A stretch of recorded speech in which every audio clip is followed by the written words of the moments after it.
পরিবর্তনের পক্ষেই জনগণ অবস্থান নিয়ে ভোট দিয়েছে। বলবেন ভোট দিলে তাইলে আপনারা সরকার গঠন করলেন না কেন? এটা তো ঠিকই, এই প্রশ্ন তো যথার্থ প্রশ্ন। আবার জিজ্ঞেস করবেন ভোট যে দিছে তার প্রমাণ কি? ভোট দিছে তার প্রমাণ হলো আমরা জনগণকে বলেছিলাম আমরা সংস্কার চাই, আমরা নতুন বাংলাদেশ চাই, আমরা নতুন রাজনীতি চাই, আমরা পরিবর্তন চাই। এই চাইয়ের পক্ষে যারা আছেন তারা হা ভোট দিবেন। 69% জনগণ হা ভোট দিয়েছে, এইটাই তার প্রমাণ।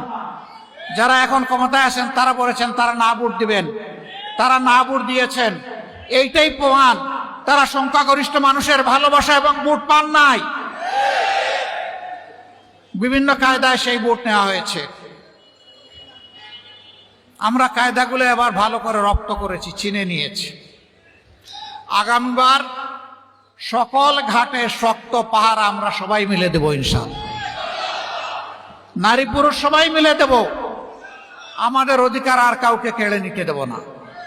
এবার প্রশ্ন করতে পারেন, আপনারা যদি তাই বিশ্বাস করেন তাহলে শপথ নিয়ে আপনারা আবার সংসদে গেলেন কেন?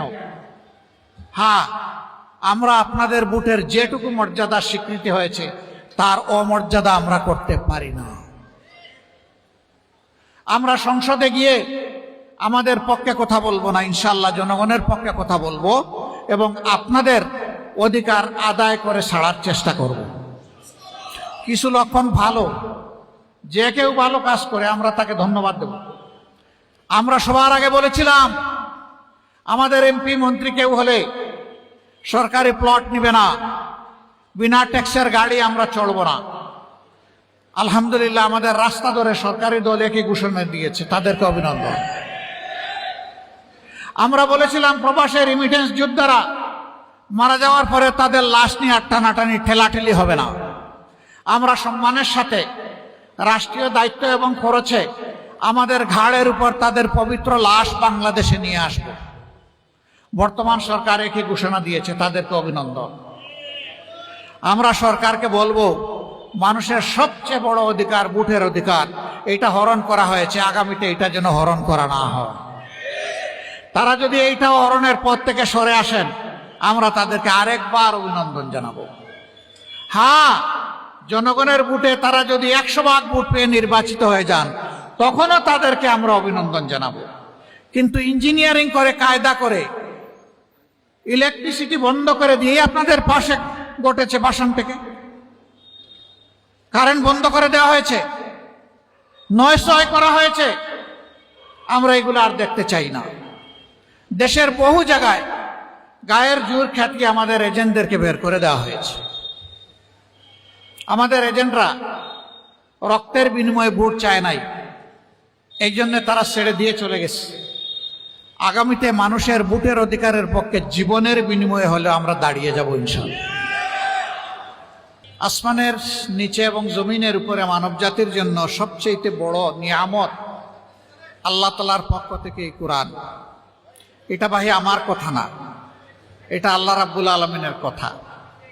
কোরআন শরীফে ইকরা বিসমি রাব্বিকাল্লাযী খলাক থেকে শুরু করে সূরা আল মায়েদার 3য় আয়াত, আল ইয়াওমা আকমালতু লাকুম দীনাকুম ওয়া আতমামতু আলাইকুম নি'মাতি ওয়া রাদিতু লাকুমুল ইসলামা দীনা, এই পর্যন্ত আল্লাহ তাআলা মানব জাতির জন্য, মানব জাতির কল্যাণের জন্য, মানব জাতির সম্মানের জন্য, মানব জাতির নিরাপত্তার জন্য, মানব জাতির আখেরাতকে সুন্দর করার জন্য আল্লাহ তাআলা 6666 আয়াত আমাদেরকে দান করেছেন। এই পুরাটা নিয়েই আল্লাহর কালাম, পুরাটার নামই হচ্ছে ফুরকানে হাকিম, কুরআনুল মাজিদ। আল্লাহ তাআলা নিজেই সেখানে ওই মায়াদার 3য় আয়াত, এই আয়াতটি রাসূল করিম সাল্লাল্লাহু আলাইহি সাল্লামের জীবনে আল্লাহ তাআলার পক্ষ থেকে নাজিল করা সর্বশেষ আয়াত। এই আয়াতে আল্লাহ তাআলা কি বললেন? আল ইয়াওমা আকমালতু লাকুম দীনাকুম। বিদায় হজ্জের মহান এই দিনে আল্লাহ বলতেছেন আমি তোমাদের জন্য আমার দিন, আমার হেদায়েত, আমার কল্যাণ, তোমাদের চলার পাথেও সব কিছু আকমালতু লাকুম পরিপূর্ণ করে দিলাম। ও আতমামতু আলাইকুম নি'মাতি, আর সমস্ত নিয়ামতকে আমি তোমাদের জন্য পূর্ণতা দান করলাম, এইটাও পরিপূর্ণ করে দিলাম এই কোরআনের মাধ্যমে। তাহলে কোরআন হচ্ছে নিয়ামতের ভান্ডার। কার পক্ষ থেকে? কার জন্য? মানব জাতির জন্য, আল্লাহ তাআলার পক্ষ থেকে মানব জাতির জন্য। এখন মানুষ যদি নিয়ামত পরা সম্পদ তার ঘরে রেখে ভিখারির বেশে হাত পেতে বাইরে বেড়ায়, তাইলে সে মানুষের কি হবে? আমার ঘরে সম্পদ আছে, সোনাদানা মণিমুক্তা আছে, আমি যদি জানি আমার ঘরে আছে, তাইলে আমি কেন ভিখারির হাত পাতবো?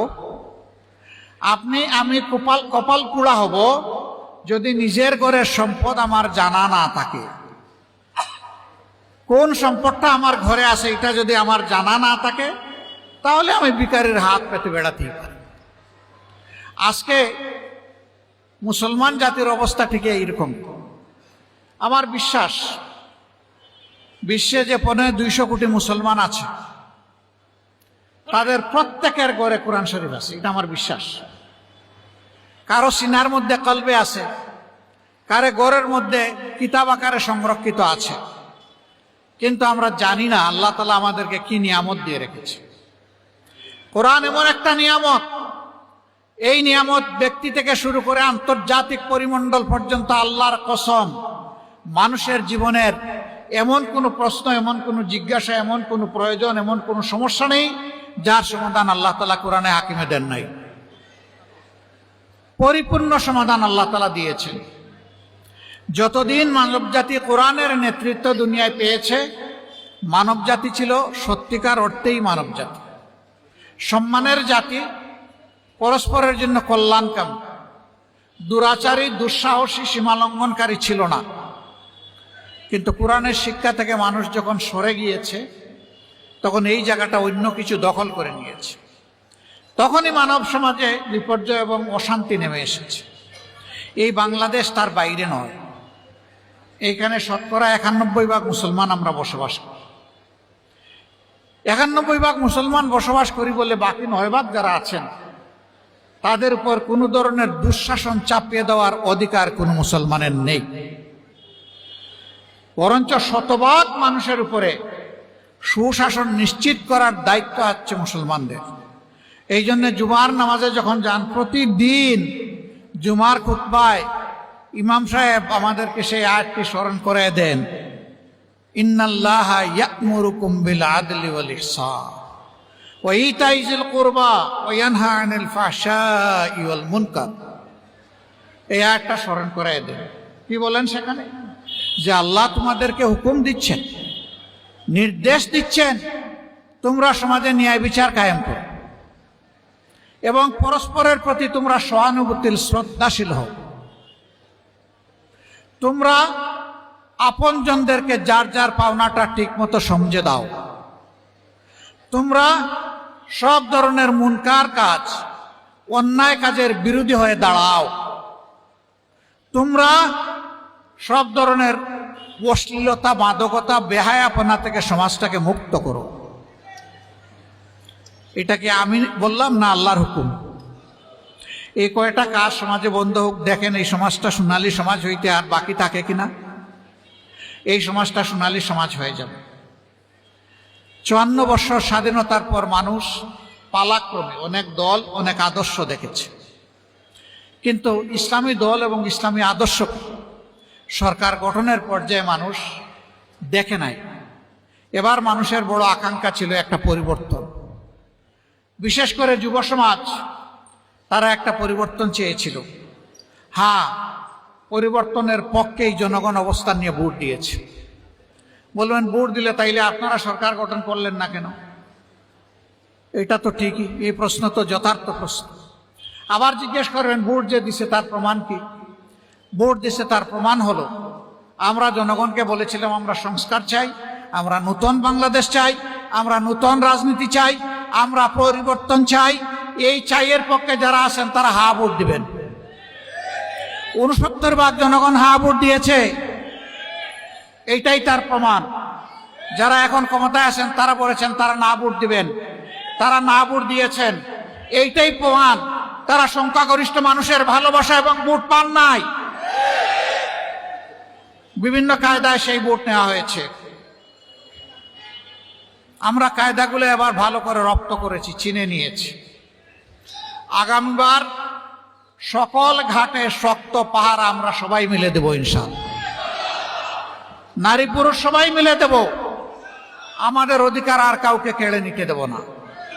এবার প্রশ্ন করতে পারেন, আপনারা যদি তাই বিশ্বাস করেন তাহলে শপথ নিয়ে আপনারা আবার সংসদে গেলেন কেন? হ্যাঁ, আমরা আপনাদের ভোটের যেটুকু মর্যাদা স্বীকৃতি হয়েছে তার অমর্যাদা আমরা করতে পারি না।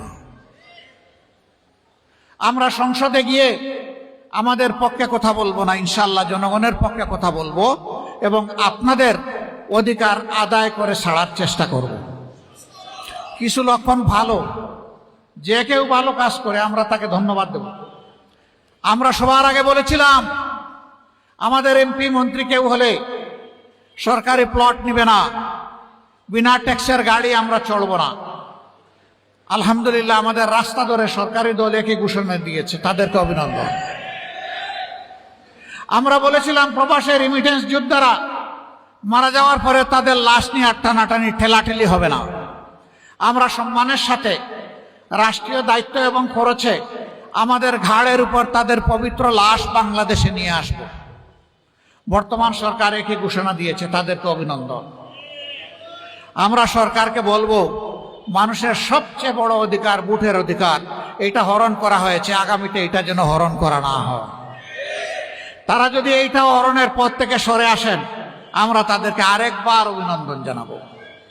হ্যাঁ, জনগণের ভোটে তারা যদি 100% ভোট পেয়ে নির্বাচিত হয়ে যান তখনও তাদেরকে আমরা অভিনন্দন জানাবো। কিন্তু ইঞ্জিনিয়ারিং করে, কায়দা করে, ইলেকট্রিসিটি বন্ধ করে দিয়ে আপনাদের পাশে ঘটেছে বাসন থেকে কারেন্ট বন্ধ করে দেওয়া হয়েছে, নয় করা হয়েছে। আমরা এগুলো আর দেখতে চাই না। দেশের বহু জায়গায় গায়ের জোর খ্যাতিয়ে আমাদের এজেন্টদেরকে বের করে দেওয়া হয়েছে। আমাদের এজেন্টরা রক্তের বিনিময়ে ভোট চায় নাই, এই জন্য তারা ছেড়ে দিয়ে চলে গেছে। আগামীতে মানুষের ভোটের অধিকারের পক্ষে জীবনের বিনিময়ে হলে আমরা দাঁড়িয়ে যাব ইনশাআল্লাহ। আপনারা দোয়া করবেন। অনেকে শরিয়ার শাসন শুনলে ভয় পায়। আমি বলি, আমরা যাকে আইন বলি ইংলিশে তাকে ল বলে, আরবিতে তাকে শরিয়া বলে। তো আইন ছাড়া কি কোনো দেশ চলবে নাকি? দেশের জন্য তো একটা আইন লাগবেই। সেই আইনটা হতে হবে সবচেয়ে ভালো আইন। সবচেয়ে ভালো আইন যখন হবে তখন ভালো শাসন, সুশাসন দেশে আসবে। আইন মন্দ থাকলে সুশাসন কখনো আসবে না।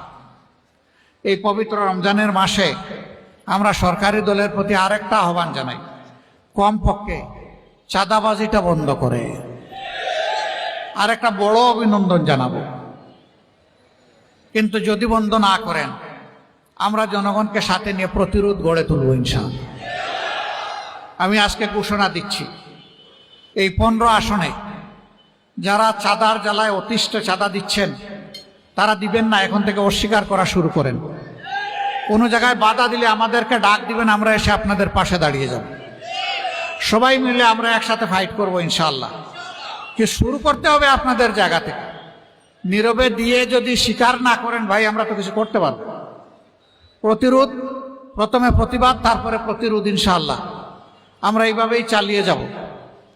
সম্মানিত বন্ধুগণ, আমি কথা দিয়েছিলাম যে আমরা নির্বাচিত হলে এখানে সবাই মিলে পরামর্শ করে এই আসনের সমস্যাগুলো ইনশাআল্লাহ আমরা দূর করব। আমি কথা দিয়েছিলাম যদি বাংলাদেশে সরকার গঠনের সুযোগ আমরা পাই তাহলে সারা দেশে একই কাজ করব। আমি কথা বলেছিলাম যে মাসে একদিন আপনাদের সরাসরি মুখোমুখি হব, আপনাদের কথা শুনবো, আপনাদের প্রশ্ন শুনবো, আপনাদের সমালোচনা শুনবো, আপনাদের পরামর্শ শুনবো। সব শুনে আমরা পরবর্তী কর্মপন্থা আমরা নির্ধারণ করব। ভুল করলে সরি বলবো, ভালো করলে আপনাদের কৃতজ্ঞতা আদায় করব। ওই ভালোটা আপনারা ভোট দিয়েছিলেন বলে আমরা করতে পারছি না, হইলে আমরা পারতাম না। এটা আপনাদের হক, আপনাদের কাছে কৃতজ্ঞ থাকা আমাদের দায়িত্ব। ইনশাআল্লাহ নারী পুরুষ নির্বিশেষে এই আসনে আমরা এক যুগে আসনটাকে সুন্দর পরিচ্ছন্ন একটা মডেল আসন হিসাবে গড়ে তোলার জন্য আমরা চেষ্টা করব। আপনারা যেমন পাশে ছিলেন তেমন পাশে থাকবেন। আমাদের জন্য দোয়া করবেন, আমরা যেন অনাচার, অন্যায়, দুর্নীতির সাথে নিজেরাই জড়িয়ে না পড়ি, আমাদের একজন সমর্থকে যেন জড়িয়ে না পড়ে। আল্লাহ যেন আমাদেরকে হেফাজত করেন, মানুষের আমানত যেন আমরা মানুষের ঘরে পৌঁছে দিতে পারি, সেই তৌফিক চেয়ে আজকের এই মাহফিলে আপনারা এসে হাজির হয়েছেন, আমাদের ডাকে সাড়া দিয়েছেন। আমি আশা করব এটি শেষ নয়, এটি বিগিনিং, আজকে শুরু। ইনশাল্লাহ আমাদের পথ চলা মিলেমিশে এভাবেই হবে। আল্লাহ আমাদেরকে তৌফিক দান করুন। আপনাদের মাধ্যমে যারা আসতে পারেননি, আপনাদের পরিবারের সদস্য, আপনাদের পার্শ্ব সাথী, আপনাদের প্রতিবেশী এবং আপনাদের বন্ধুবান্ধব সবার কাছে আমাদের সালাম, দুয়ার দরখাস্ত। আল্লাহ হাফিজ। বাংলাদেশ জিন্দাবাদ, বাংলাদেশ জামাত ইসলামী জিন্দাবাদ। আমরা গড়ব ঐক্যবদ্ধ বাংলাদেশ ইনশাআল্লাহ। আসসালামু আলাইকুম।